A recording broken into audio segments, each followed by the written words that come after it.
Kami atas nama Komisi Percepatan Reformasi Polri hari ini semua hadir kecuali Pak Menteri Hukum karena sedang di Filipina, dan yang kedua Pak Mendagri sedang ada rapat, dan Pak Menko Yusril diwakili oleh wakilnya. Nah, selebihnya kami hadir semua menerima audiensi dari Gerakan Nurani Bangsa yang dipimpin oleh Ibu Sinta Nuria beserta rombongan. Hadir tadi berapa orang? 11 orang tokoh-tokoh bangsa kita dari semua Tim reformasi Polri itu katanya mau direformasi Polrinya. Entah apa yang mau direformasi, kita belum paham ya. Tetapi teman-teman, kita lihat dulu Kapolrinya kok tegang banget itu ya. Semenjak mau direformasi Polri, dia kelihatannya, tengok itu kok tegang kali dia. Nggak ada wibawanya lagi kelihatannya ya. Iya teman-teman, jadi ada tim beberapa orang yang sudah dilantik daripada Presiden, yaitu Prabowo, untuk menindaklanjuti daripada reformasi Polri. Termasuk daripada mantan-mantan jenderal dan beberapa dari sipil seperti Mahfud dan Jimmy dan Ibu Nuria, Sinta Nuria, itu istrinya Gus Dur ya. Jadi teman-teman, kita belum paham dan belum mengerti apa yang mau direformasi. Tapi sebenarnya bukan rahasia lagi bahwa kinerja ataupun sistem kinerja ataupun perangai-perangai kepolisian di Republik ini memang sudah boleh dikatakan, ya maaf ini, karena mungkin bukan satu dua orang, sudah banyak sekali yang hampir boleh dikatakan 97% Indonesia tidak suka dengan Polri.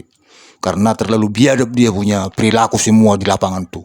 Memeras lah, tidak melayani daripada laporan lah kalau nggak ada uang. Ya, pokoknya buat urusan ini urusan itu ada duit begitu. Nah itu kan terlalu biadab seperti itu ya. Karena kenapa gue bilang biadab?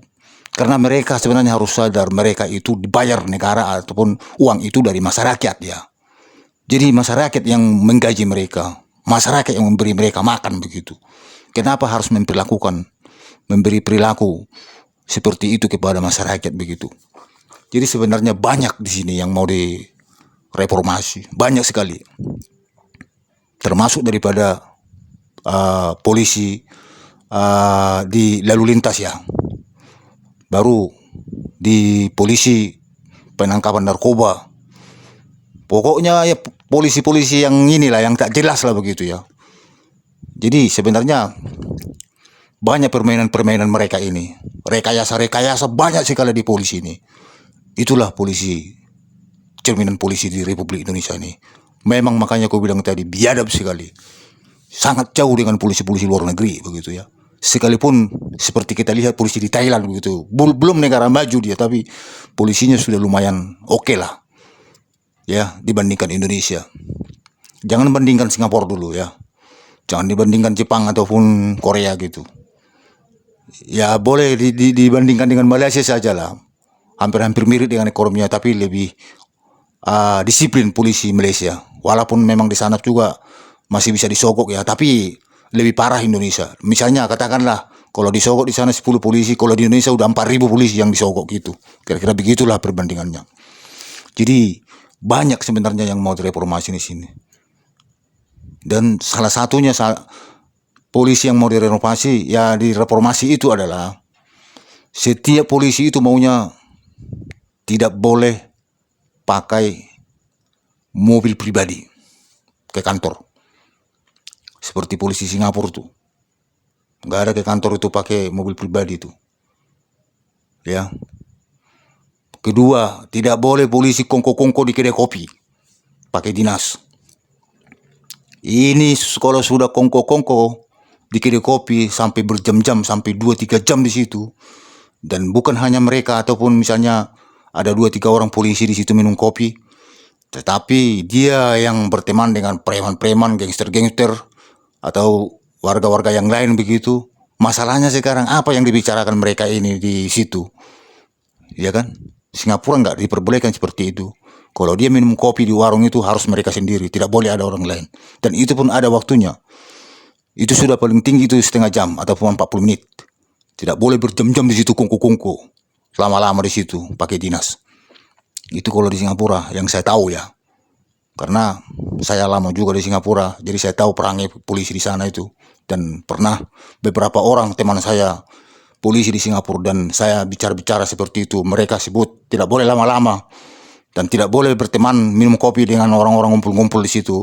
Kalau mereka misalnya satu mobil dinas itu ada 3-4 orang minum kopi, ya hanya 30-40 menit waktunya. Tak boleh lebih dari situ. Itu disiplin mereka. Di kalau Indonesia kita lihat saja. Kongko-kongko di sana polisi, kongko-kongko di sana sebentar kita lihat di sana ada kedai kopi, ada polisi di situ pakai dinas. Kongko-kongko bukannya polisi ada 2-3 orang, ada polisinya 3 orang nanti, ada di situ nanti masyarakat entah siapa masyarakat yang mana tuh, ada yang besar perutnya, ada yang apa, yang buncit, yang apa. Jadi di situ orang itu ada 7 orang, 8 orang. Jadi apa yang dibicarakan orang ini? Pasti mereka ini membicarakan sesuatu yang tidak benar gitu, yang ilegal begitu ya. Jadi ini perangai-perangainya. Baru kedua yang aku bilang tadi lah, jangan terlalu memeras masyarakat, ya. Jangan terlalu mempersulit supaya ada alasan memeras begitu ya. Jadi selalu mereka ini mempersulit, menakut-nakuti masyarakat itu supaya uangnya keluar begitu. Ini perangai-perangai nggak benar ini. Ini ya. Baru yang lain lagi, ada laporan nanti tidak ditanggapi. Malah yang melapor itu yang dimarahin. Apa enggak kurang ajar seperti itu? Polisi apa itu? Contoh,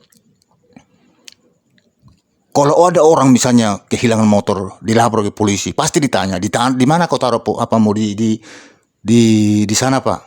Terus kenapa bisa hilang? Ya enggak tahu. Emang enggak kau buat kunci ganda, enggak kau rantai rodanya itu? Pasti dibilang gitu. Kenapa enggak kau rantai rodanya katanya? Pasti begitu bahasanya. Artinya apa? Supaya polisi itu lepas tangan begitu. Jadi masalah ini sebenarnya masalahmu. Jadi nggak usah kamu lapor-lapor ke kami. Kira-kira begitulah. Ya. Jadi kenapa nggak kau buat kunci ganja? Harus pakai kunci ganda lah. Rantai dia punya rodanya. Begitu. Kan sudah polisi goblok seperti ini kan. Sudah pemikiran-pemikiran bodoh seperti ini polisi. Ngapain polisi dia kalau seperti itu bahasanya?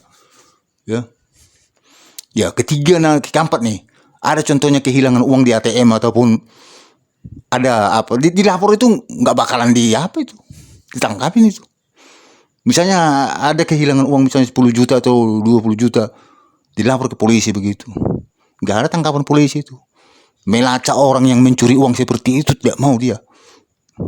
Karena apa? Karena dipikir uangnya yang orang ini udah habis. Buat apa dilacak itu? Gak ada lagi biaya-biaya operasi nanti dikasihnya sama saya kan, kira-kira begitu kan. Jadi memang polisi ini memang reformasi habis-habisan ini. Tak ada lagi ini polisi ini, sudah memang kurang ngajar ini apanya, dia punya permainan mereka ini di lapangan. Sudah berlebihan ini mereka ini. Sudah bukan lagi aturan kepolisian negara Indonesia lagi yang dijalankan mereka. Sudah sesuka-suka mereka ini, suka-suka. Jadi intinya sekarang kalau dia sudah jadi polisi, berarti mereka itu bebas untuk berbisnis apa saja dan bebas untuk menakut-nakutin masyarakat supaya bisa memeras uang. Jadi seolah-olah kalau dia menang jadi polisi, kalau dia menjadi polisi, berarti sudah sesuka-sukanya berbuat apapun kepada masyarakat untuk mendapatkan cuan begitu.